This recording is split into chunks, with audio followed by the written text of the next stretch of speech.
Hello and welcome to the Sustainable Enterprise podcast, brought to you in association with Enterprise Ireland. I'm Bobby Kerr. I'm your host for this podcast series, where we'll bring you the sustainability stories of Irish business. I'm delighted to be joined by the Group Compliance Manager of CJ Sheeran, Mr. Brian Fingleton. Brian, you're very welcome to the podcast. Thank you, Bobby. Absolutely delighted to be here.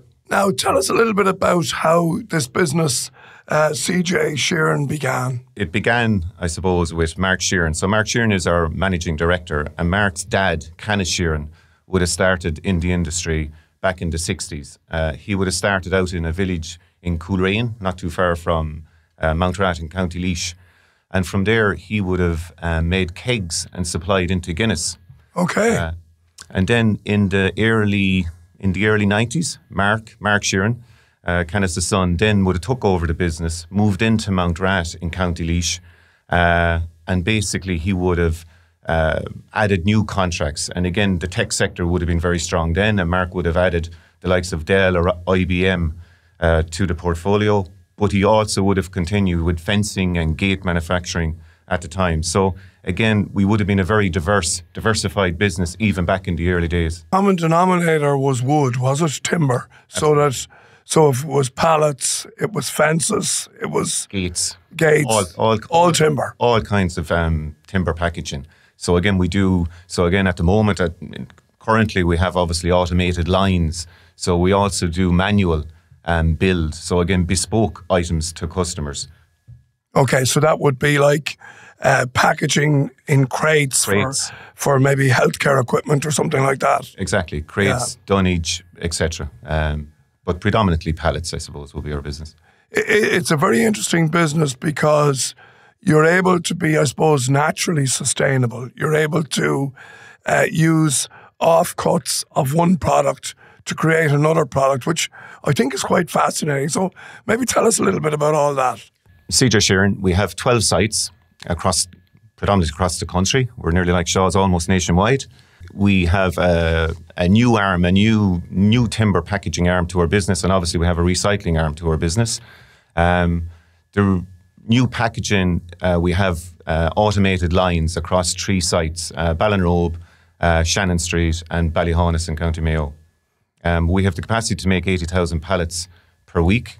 And we also then have a manual section to make bespoke products for customers, which includes pallets and crates. Okay.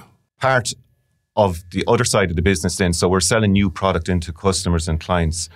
The other side of the business, we actually buy back pallets that are reused, to reuse. So we recycle. So we can repair blocks, boards, or whatever from the pallet to send them back out into the market again.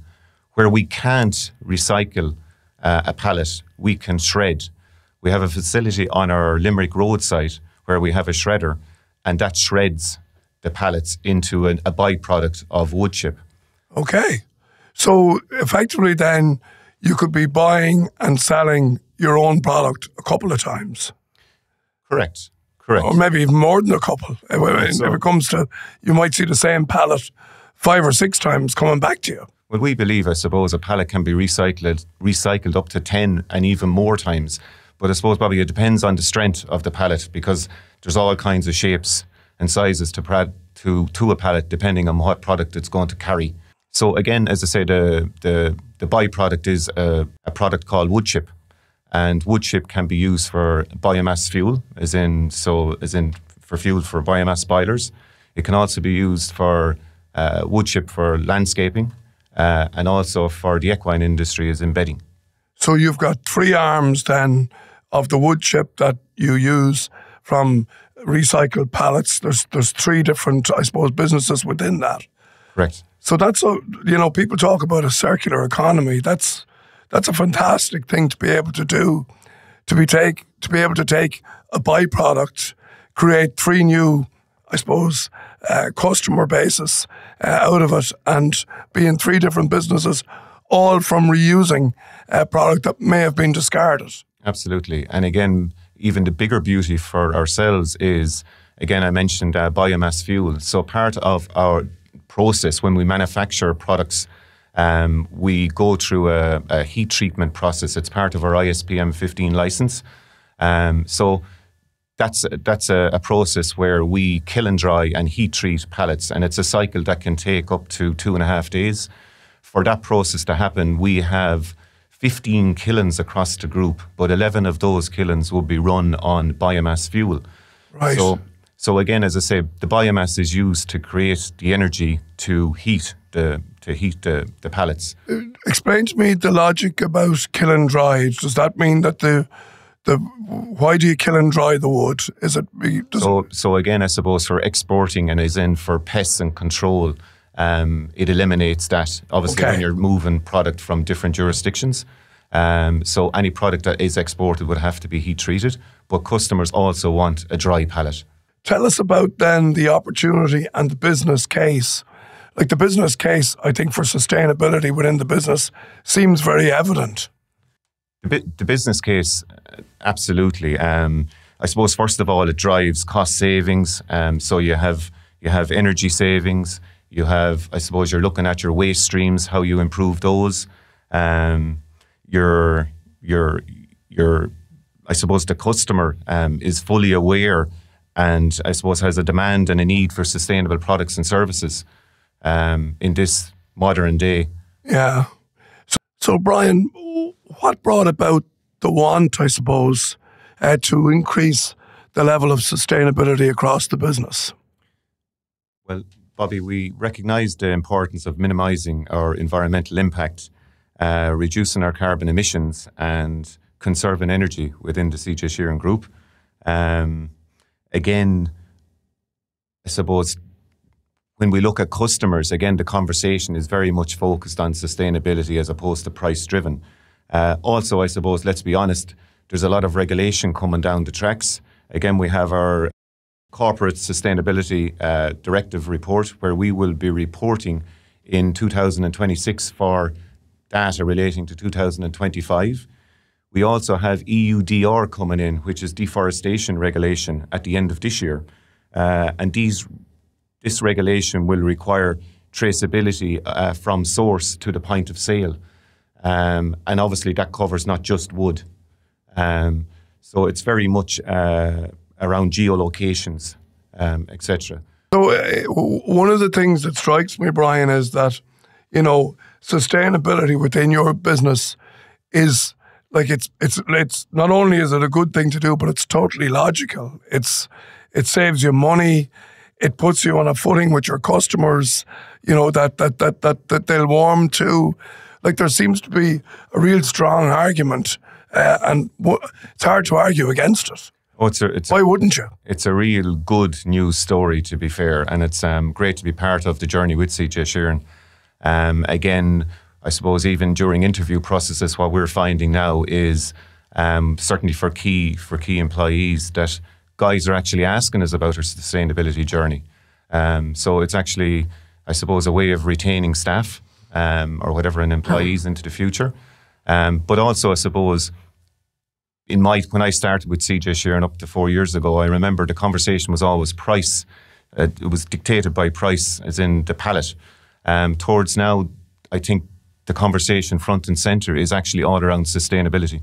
The leadership journey around sustainability, how is that communicated? How do you get everybody on the same footing with regards to sustainability?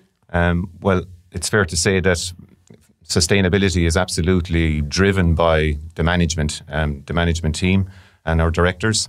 It's very much transcends to all divisions within the business. So all areas will be represented, from production to compliance to sales, etc.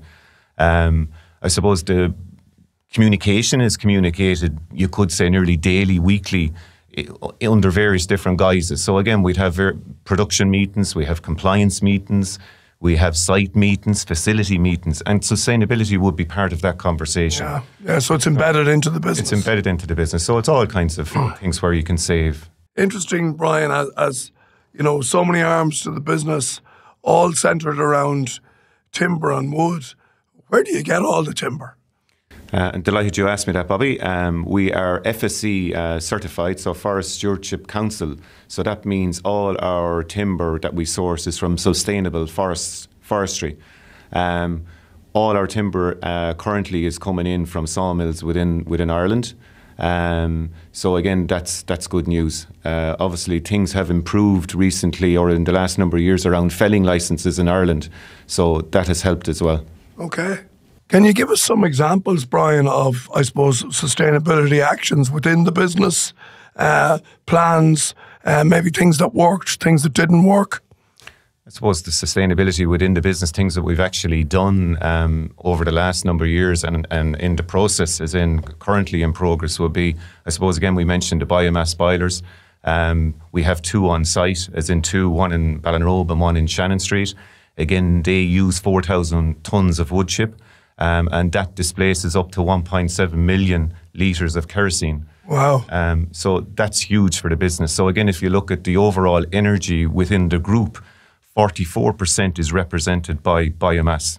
And if we take our electricity utility bills into account from a renewable source, 60% of our total group energy is actually from renewable sources at the moment. And that must have really played into your strengths on the basis when energy costs were so high over the past 18 months or so. Absolutely. The fact that you were generating your own energy must have been hugely advantageous from a cost perspective. Hugely significant. And as a result even of, I suppose, utility costs being high, we've since looked at solar. So we've implemented solar now in 2 sites already at the beginning of this year, with plans to implement on another 2 sites before the year is out. So we've implemented one in our Coolrain sawmill and the other on our Limerick Road in Mount Rat, our recycling centre. Okay, so that's a good example then of, I suppose, sustainable innovation. Have you any other examples of that? Well, just recently, actually, again, a piece of innovation from our facilities team. We have a compressor on site in Shannon Street. And obviously, the heat generated from that, we're now using the heat generated from the compressor where it normally would be wasted in the normal process. We're using that now to heat the water for radiators in the office. Wow. So again, that's very live at the moment. It literally only got implemented or modified. Our compressor was modified only in the last week. So we hope that this will eliminate the use of fossil fuel for our offices, and we calculate that would displace 3,800 litres a year. Wow, that's significant. I suppose there's a range of sustainability certifications and frameworks. Have you guys aligned yourself to any of these? We do. We're very proud of all the certifications that we have. We have, again, under the ISO standards, we have the 9001, the 14,001, the 45,001, and the one I suppose we're most proud of is the energy, the 50,001. We set out in that journey, I suppose, in 2021. So we identified, I suppose, all our energy, what we're using our energy for, and the main energy uses. So part of the energy standard is we're looking at reducing our energy intensity. So our energy intensity in the last 3 years up to 2023, as of year end, based on our base year of 21, we would have reduced our energy 10.7% by 10.7%. Wow, that's again significant. Very significant. Very important from a cost perspective and indeed a profitability perspective. Correct. Yeah. How is the business engaged, Brian, with, I suppose, employees, suppliers, customers on sustainability? Now, there are probably 3 different categories there, but is the message common to all 3 groups? Well, again, I suppose, Bobby, as we've said, the sustainability is very much front and centre of the conversations with our customers now. Towards before, it probably was very price focused. So we take part in regular phone calls, Teams calls with our customers to provide updates on our sustainability journey. We would also take part in certain courses they would ask us to attend. We would take part in those. And obviously then there's questionnaires, etc., that will come out on a regular basis from customers. A big element of our work for this year, we are actually going to measure our carbon emissions. So we're going to do that under scopes 1, 2 and 3.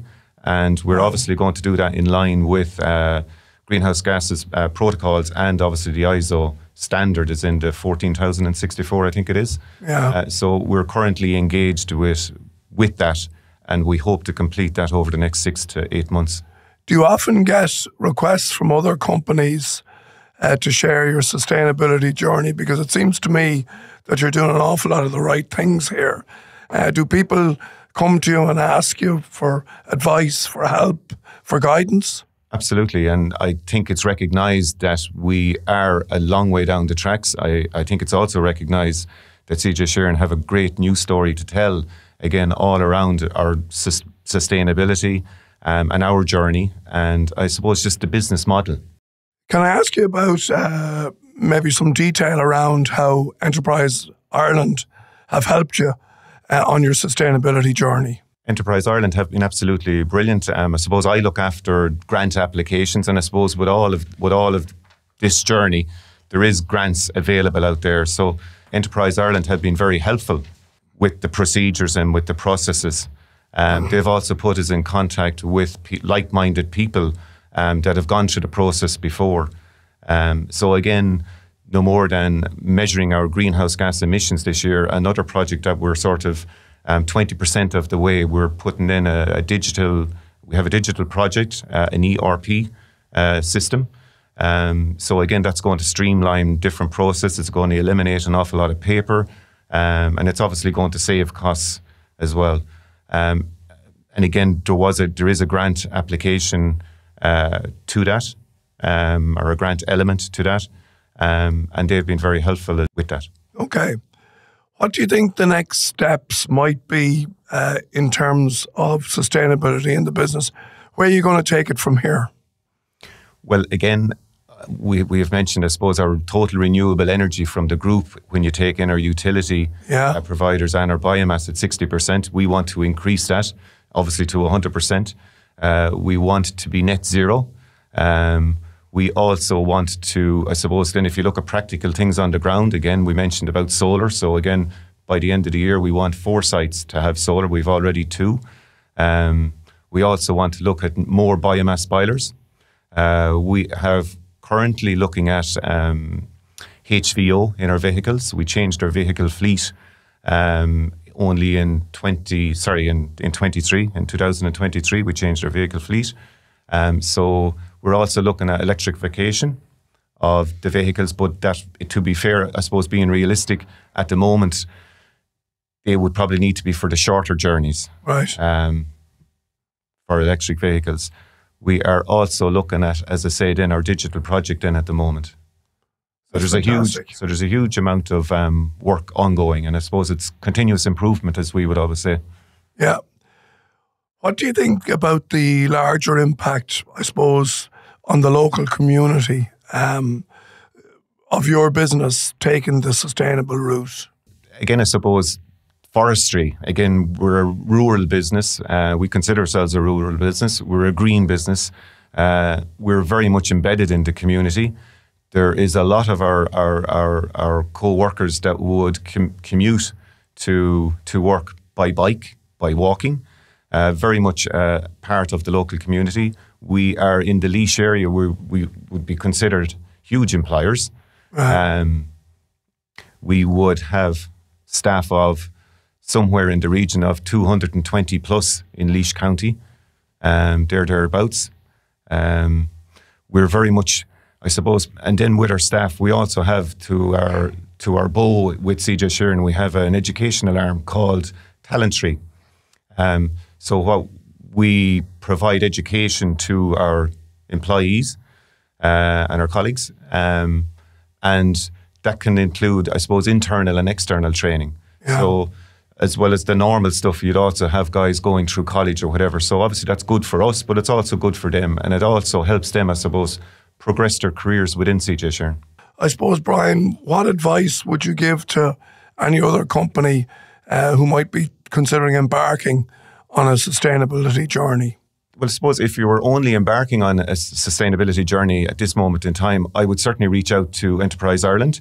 I think they have absolutely been very supportive, as in as I say, from the grants, what support, financial help you can get out there, but also the education. They provide courses and different programs.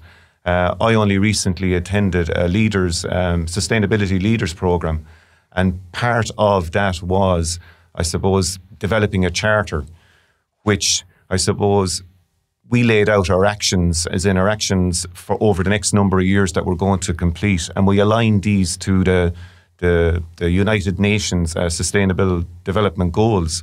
So we can clearly map out how we're going to achieve those goals over the next number of years. So again, there's training courses, I suppose, that Enterprise Ireland do provide, which is absolutely brilliant. I think businesses should look at their energy sources. I think they should look at how they use energy. I think they should, I suppose, maybe do a sustainability audit. Look at what renewable energy they use. Again, there is savings, etc., to be made here as well. Okay, well, Brian, thanks for joining us today. Thanks for sharing your journey with us. It's a fantastic business, and I think you really are at the leading edge of sustainability, and the stuff that you're doing there in CJ Sheeran is very commendable. That brings us to the end of our podcast, the Sustainable Enterprise Podcast, brought to you by Enterprise Ireland.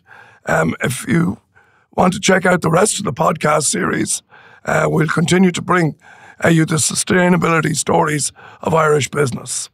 My big thanks today to Brian Fingleton, the Group Compliance Manager of CJ Sheeran. Thanks for joining us, Brian.